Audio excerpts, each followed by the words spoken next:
স্বাস্থ্য পরিকাঠামো ও কৃষিতে জোর দিয়ে দশকের প্রথম সাধারণ বাজেট সংসদে পেশ করলেন কেন্দ্রীয় অর্থমন্ত্রী নির্মলা সীতারামন।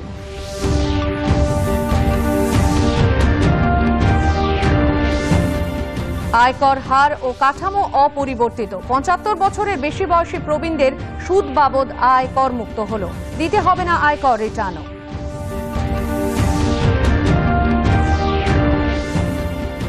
প্রধানমন্ত্রী বললেন এই বাজেটে আত্মনির্ভরতার ভিশন আছে। কেন্দ্রীয় অর্থমন্ত্রী বললেন এবারের বাজেটে স্বাস্থ্য পরিষেবায় জোর দেওয়া হয়েছে।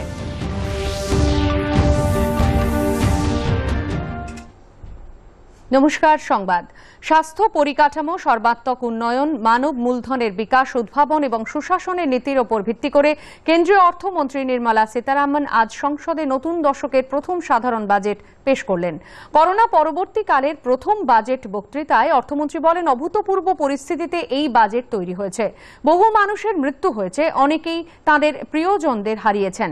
আর্থিক ক্ষতি হয়েছে অসংখ্য মানুষের। লকডাউনের জেরে অনেকে কাজ হারিয়েছেন। এর মোকাবিলায় প্রধানমন্ত্রী গরিব কল্যাণ যোজনার আওতায় সরকার ৮০ কোটি মানুষকে নিখরচায় রেশন দিয়েছে।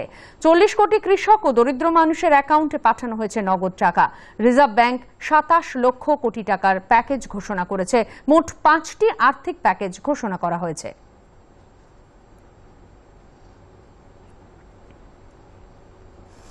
স্বাস্থ্যক্ষেত্রের ওপর বিশেষ জোর দিয়ে অর্থমন্ত্রী জানান স্বাস্থ্য খাতে এবারের বাজেটে ১৩৭% বরাদ্দ বৃদ্ধি করা হয়েছে। মোট বরাদ্দের পরিমাণ ২,৮৩,০০০ কোটি টাকা। এর মধ্যে স্বাস্থ্য পরিষেবার পুনরুজ্জীবনে ৬৪,১৮০ কোটি টাকা বরাদ্দ করা হয়েছে। প্রধানমন্ত্রী আত্মনির্ভর স্বাস্থ্য ভারত যোজনা নামে নতুন একটি প্রকল্পের ঘোষণা করেছেন অর্থমন্ত্রী। এর আওতায় দেশের ৬০২টি জেলার ১৭,০০০ গ্রামীণ স্বাস্থ্য প্রতিষ্ঠান এবং ১১,০০০ শহুরে স্বাস্থ্য প্রতিষ্ঠানকে পুনরুজ্জীবিত করে তোলা হবে। Health systems. A new centrally sponsored scheme, PM Atmanirbhar Swasth Bharat Yojana, will be launched with an outlay of about 64,180 crores over 6 years. This will develop capacities of primary, secondary and tertiary care health systems, strengthen existing national institutions and create new institutions to cater to detection and cure of new and emerging diseases. This will be in addition to the National Health Mission. The main interventions under the scheme are support for over 17,000 rural and 11,000 urban health and wellness centers, setting up integrated public health labs in all districts and 3,382 block public health units in 11 states, establishing critical care hospital blocks in 602 districts and 12 central institutions, strengthening of National Center for Disease Control, its 5 regional branches and 20 metropolitan health surveillance units. পরিকাঠামো ক্ষেত্রের উন্নয়নে বিশেষ জোর দিয়ে অর্থমন্ত্রী বলেন জাতীয় পরিকাঠামো মিশনের আওতায় ২১৭টি প্রকল্পের কাজ শেষ হয়েছে, যার অর্থমূল্য ১ লক্ষ কোটি টাকারও বেশি। আগামী ৩ বছরে 7টি টেক্সটাইল পার্ক গড়ে তোলা হবে। মূলধনী খরচ বাবদ বরাদ্দের পরিমাণ গত বছরের থেকে অনেকটা বাড়িয়ে ৫,৫৪,০০০ কোটি টাকা করা হয়েছে। To enable the textile industry to become globally competitive, attract large investments and boost employment generation, a scheme of Mega Investment Textiles Park will be launched in addition to the PLI schemes. This will create world-class infrastructure with plug-and-play facilities to create global champions in exports. 7 textile parks will be established over 3 years. অর্থমন্ত্রী জানিয়েছেন কৃষি ঋণের পরিমাণ ২০২২ নাগাদ ১৬,৫০,০০০ কোটি টাকায় নিয়ে যাওয়া হবে। ন্যূনতম সহায়ক মূল্য বাবদ বরাদ্দ হচ্ছে ৭৫,০০০ কোটি টাকা। এবারের বাজেটে আয় করের হার ও কাঠামো অপরিবর্তিত রয়েছে, তবে ৭৫ বছরের বেশি বয়সী প্রবীণ নাগরিকদের জন্য বিশেষ ছাড়ের ঘোষণা করেছেন অর্থমন্ত্রী। তাদের কোনো আয়কর রিটার্ন জমা দিতে হবে না। সুদ বাবদ আয় সম্পূর্ণ আয়কর মুক্ত হবে। ২০২২ সালের ৩১শে মার্চ পর্যন্ত গৃহঋণের ওপর ১.৫ লক্ষ টাকা পর্যন্ত সুদ করমুক্ত। শেয়ারের লভ্যাংশের ওপর উৎসমূলে সুদ বা টিডিএস কাটা হবে না বলে অর্থমন্ত্রী জানিয়েছেন। In the direct tax administration, we had recently introduced the faceless assessment and faceless appeal. I now seek to take further steps to simplify the tax administration, ease compliance, and reduce litigation. Relief to senior citizens. I begin my direct tax proposals by offering my pranam to our senior citizens. Many of them, despite having foregone several basic necessities of their own, have strived to build our nation. Now, in the 75th year of independence of our country, when we continue our endeavor with renewed vigor, we shall reduce compliance burden on our senior citizens who are 75 years of age and above. For senior citizens who only have pension and interest income, I propose exemption from filing their income tax returns. এখন একটু বিরতি, পরে রয়েছে আরো খবর।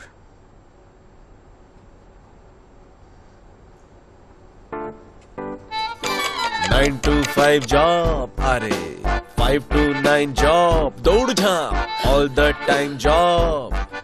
The roaming वाला job, the deadline वाला job, और are you living in the market वाला job? Life is full of options. এমন জব বাছুন যেখানে আয় ইচ্ছে মতো। একজন এলআইসি এজেন্ট হয়ে যান আজ। ক্যারিয়ার ইন্স্যুরেন্স এটা নট অনলি এ কাজ। নিজেই নিজের বস হয়ে চলুন। এলআইসি এজেন্ট হয়ে বলুন, এখন তো লাইফ পুরো set. Hey girls! Hi! Congratulations! আজ তো পার্টি চাই। প্রথমে চ্যাম্পিয়নের সঙ্গে সেলফি নেব। আইডিয়া, এখানেই পার্টি করা যাক। Pizza party. ইয়ে! তোর কার্ড দে আর পিনটা বল। আমার কার্ডের ডিটেইলস আমি নিজেই ফিড করব। আরবিআই বলে যে নিজের পিন, ওটিপি, সিভিভি অথবা ইন্টারনেট ব্যাংকিং পাসওয়ার্ড কারোর সঙ্গে যেন শেয়ার না করেন। অনলাইন ব্যাংকিং শুধু নিজের কম্পিউটার, মোবাইল অথবা সিকিউর নেটওয়ার্ক থেকেই যেন করেন। Bye girls. কোথায় যাচ্ছিস? শুনলি না? No sharing. আরবিআই বলে জেনে রাখুন, সতর্ক থাকুন। প্রধানমন্ত্রী নরেন্দ্র মোদী সাধারণ বাজেটকে স্বাগত জানিয়েছেন। তিনি বলেছেন, এই বাজেট আত্মনির্ভরতার ভিশন দিয়েছে। वर्ष 2021 का बजट असाधारण परिस्थितियों के बीच पेश किया गया है। इसमें यथार्थ का एहसास भी और विकास का विश्वास भी है।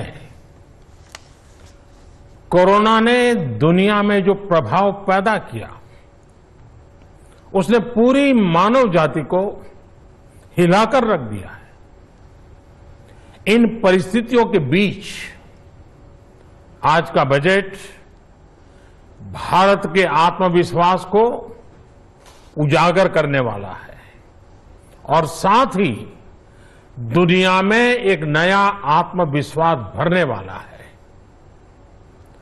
आज के बजट में आत्मनिर्भरता का विजन भी है और हर नागरिक, हर वर्ग का समावेश भी है। দূরদর্শনকে দেওয়া একান্ত সাক্ষাৎকারে অর্থমন্ত্রী নির্মলা সীতারামন এবারের বাজেট সম্পর্কে বলেন, বুনিয়াদী কাঠামোর ওপর জোর দেওয়া হয়েছে। স্বাস্থ্য পরিষেবাকে ছড়িয়ে দেওয়া হবে ব্লক স্তর পর্যন্ত। বাজেট তৈরির সময় প্রতিটি বিষয়ে নজর দেওয়া হয়েছে। এবারের বাজেটে কেন্দ্রে রয়েছে আত্মনির্ভর ভারত। मगर पब्लिक एक्सपेंडिचर को बढ़ावा अच्छे क्वालिटी खर्च करने के लिए कर रहे हैं और अच्छे क्वालिटी खर्च के द्वारा एसेट क्रिएशन के लिए कर रहे हैं। अच्छे रोड बना दो, अच्छा पोर्ट बना दो या अच्छा सुविधा जनता के लिए बना दो, जिसके द्वारा रोजगार भी बढ़ेगी और कोर इंडस्ट्री जो बोलते हैं सीमेंट, स्टील, ऐसे केबल वाला, इलेक्ट्रिसिटी वायरिंग या पावर जनरेशन यूनिट्स या हेवी ड्यूटी मशीनरी, ये सब का डिमांड बढ़ेगी। इन सब का डिमांड जब बढ़ेगी उसमें एम्प्लॉयमेंट बढ़ेगा और जब एम्प्लॉयमेंट बढ़ेगा जनता के हाथ में पैसा तुरंत आएगा। हमें पूछा जाता है कि नहीं, इंफ्रास्ट्रक्चर के खर्च करने में 5 साल लगेगा, 5 साल प्रोजेक्ट कंप्लीट करने के लिए लगेगा, मगर जॉब तो तुरंत मिलेगा। कि उसके कारण इकोनॉमी में तुरंत तेजीपन आएगा। यही है मेन मुद्दा, और ये स्पेसिफिकली इंफ्रास्ट्रक्चर के लिए, हेल्थ के लिए और एग्रीकल्चर के लिए। जब रूरल इंडिया के बात आती है, इन तीनों सेक्टर के द्वारा रूरल इंडिया का ही पहला बेनिफिट मिलता। আজকের বাজেটকে ঘিরে বণিক মহলের উৎসাহ ছিল চোখে পড়ার মতো। কলকাতায় ভারতীয় শিল্প মহাসংঘ সিআইআই এবং Bengal chamber of commerce and ইন্ডাস্ট্রিতে বণিক সভার প্রতিনিধিরা বাজেট প্রত্যক্ষ করেন এবং সাধুবাদ জানান। তাদের বক্তব্য, দেশের স্বাস্থ্য ও পরিকাঠামো ক্ষেত্রে এই বাজেট নতুন দিশা দেখাবে এবং কর্মসংস্থান বৃদ্ধি করবে।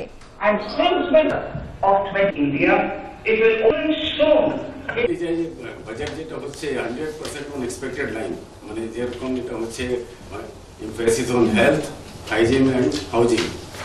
আমাদের গ্লোবাল যেরকম বলা যায় যে ইন্ডিয়া এখন যে সুবসার আছে, India can be the health hub for the world. আপনি দেখছেন যেরকম প্যান্ডেমিকের পরে কন্ট্রোল করা হয়েছে, ভ্যাকসিন আমরা এক্সপোর্ট করছি, that itself is a major health emphasis. যেরকম first sentence in the budget was emphasis on health. একটা জিনিস করছেন সেটা অনেক দিনের দরকার ছিল এবং অনেকদিন আমরা এটা নিয়ে অনেক কথা হয়েছে, সেটা হলো ডেভেলপমেন্ট ফাইন্যান্স ইনস্টিটিউট। সেটা যে আমরা যদি দেখতে পাই যে ব্যাংকিং ইন্ডাস্ট্রিগুলোতে যে ইনফ্রাস্ট্রাকচারে বড় বড় যে লোনগুলো হয়, সেটা রিটার্ন ফিরে আসে অনেক লং টাইমে, কিন্তু ডিপোজিট গুলো থাকে খুব শর্ট টাইমে। তো এইটার মিসম্যাচের কারণে অনেক অর্গানাইজেশন এই লং টার্ম ইনভেস্টমেন্ট করতে চায় না বা ইনফ্রাস্ট্রাকচার ফান্ডিং করতে চায় না। তো তার জন্য কি করছে যে বিভিন্ন ব্যাংক অনেক সময় এনপিএ বেড়ে যাচ্ছে, অনেক রকম বিষয়।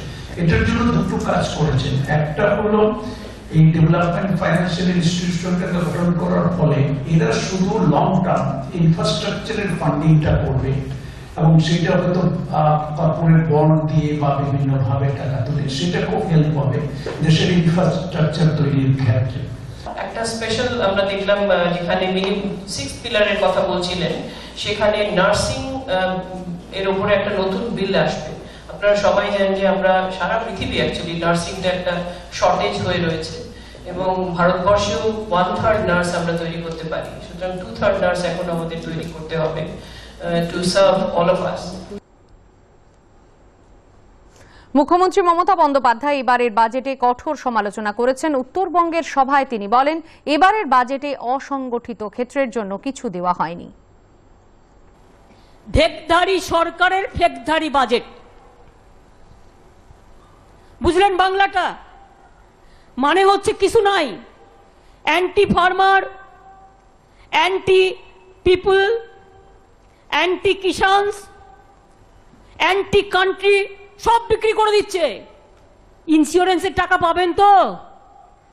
আমি জনগণকে জিজ্ঞেস করি, অনেক ব্যাংক বন্ধ করে দিয়েছে, ব্যাংকে টাকা রাখুন, সব খেয়ে চলে যাবে। কোন দিন শুনবেন সকালবেলায় ঘুম থেকে উঠে নোটবন্দির মতো ব্যাংকও বন্দি করে দিয়েছে, ব্যাংকেও টাকা নেই। লাইফ ইন্স্যুরেন্স কারা করে? ইন্স্যুরেন্স জীবনের জন্য করে, সম্পত্তির জন্য করে, দোকানের জন্য করে, অ্যাক্সিডেন্টের জন্য করে, পরিবারের ভবিষ্যতের জন্য করে। আজকে বাজেটে বলেছে 74% বিক্রি করে দেওয়া হবে তার শেয়ার। তার মানে আপনারা গেলেন। রাজ্যের অর্থমন্ত্রী অমিত মিত্র কেন্দ্রীয় বাজেটের সমালোচনা করে বলেছেন, শ্রমিক শ্রেণী, মধ্যবিত্ত বঞ্চিত হয়েছেন। অর্থনীতি ঘুরে দাঁড়ানোরও দিশা পাওয়া যায়নি। যে এটাকে পেপারলেস বাজেট বলা হচ্ছে, কিন্তু এটা পেপারলেস বাজেট নয়, এটা দিশাহীন এবং বিভ্রান্ত বাজেট। এবং এর মূলে কোথায় কি আছে? এই বাজেটের মূলে আছে যাতে সরকারের পুঁজি বেচে দিয়ে এগিয়ে যাওয়া যায়। তাতে আমি ডিটেলে আসছি। এতে কি হচ্ছে? ধনী আরো ধনী হচ্ছে। আপনারা জানেন কোভিড এর মধ্যেই কয়েকটি কোম্পানি, অনেকগুলি কোম্পানি যাদের নাম আপনারা জানেন, আমি বলতে চাই না, তাদের ওয়েলথ ডাবল ট্রিপল হয়ে গেছে। মধ্যবিত্ত উপেক্ষিত, neglected, middle class is neglected, গরিব আরো দারিদ্র্যের মধ্যে ডুবে যাচ্ছে। না, আমি কেন বিভ্রান্ত বলছি, তার তথ্যটা হচ্ছে ডিমান্ড স্টিমুলেশন ইজ মিসিং।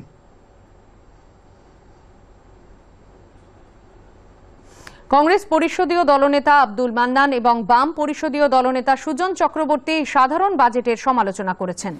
আজকের বাজেটের মধ্যে দিয়ে সরকারের যে কয়েকটা কর্পোরেট হাউসের স্বার্থ দেখার কাজ, আম জনতার জন্য বাজেট নয়, আম জনতার জন্য সরকারের কোনো চিন্তা ভাবনা নেই, সেটি আরেকবার প্রমাণ হয়ে গেল। আরেকটা জিনিস দেখলাম, সরকার সামাজিক প্রকল্পগুলোকে কিভাবে আরো বেশি বৃদ্ধি করা যায়, তাদের কিভাবে সুযোগ সুবিধা বাড়ানো যায়, সে ব্যাপারে সরকার একদম নীরব, কোনো কথা বলেন।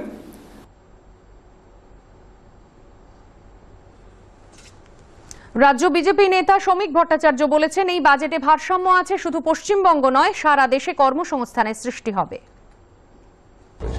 একটা ভিশনারি বাজেট, ব্যালেন্স বাজেট, মানুষের উপরে চাপ বৃদ্ধি করেনি। এই বাজেট শুধুমাত্র পশ্চিমবঙ্গের কর্মসংস্থান বৃদ্ধি করবে তা নয়, গোটা দেশের কর্মসংস্থান এই বাজেট বাড়াবে। এই বাজেটে যেরকম ব্যক্তিগত কারোর উপরে চাপ দেওয়া হয়নি, একইভাবে স্টার্টআপের ক্ষেত্রে এই তরুণ প্রজন্মকে উৎসাহিত করবে। তারা নতুন স্বপ্ন দেখবেন এই বাজেটের মধ্যে দিয়ে। আর কি চাই? শেষ করার আগে শীর্ষ সংবাদ আরো একবার। স্বাস্থ্য, পরিকাঠামো ও কৃষিতে জোর দিয়ে দশকের প্রথম সাধারণ বাজেট সংসদে পেশ করলেন কেন্দ্রীয় অর্থমন্ত্রী নির্মলা সীতারামন।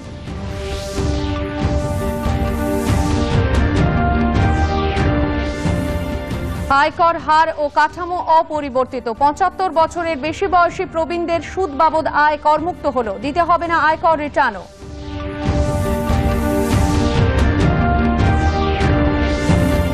প্রধানমন্ত্রী বললেন, এই বাজেটে আত্মনির্ভরতার ভিশন আছে। কেন্দ্রীয় অর্থমন্ত্রী বললেন, এবারের বাজেটে স্বাস্থ্য পরিষেবায় জোর দেওয়া হয়েছে।